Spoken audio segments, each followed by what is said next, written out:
Hello coders, and welcome to How to Fix. In today's video, we'll be focusing on a new bug that you might find challenging to solve. So without further ado, let's dive into today's bug.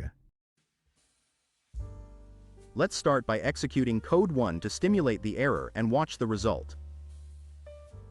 Here's a detailed analysis and the remedy for this problem. Do take a moment to pause the video to understand the explanation.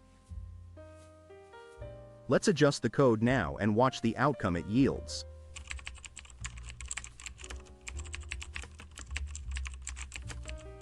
And there you have it. The code executes flawlessly and our output matches our expectations. No more error. That wraps up our video for today. If this video was of help, don't hesitate to hit the like button and subscribe to our channel for more programming fix videos. Keep the curiosity alive. Keep growing, and happy programming to all.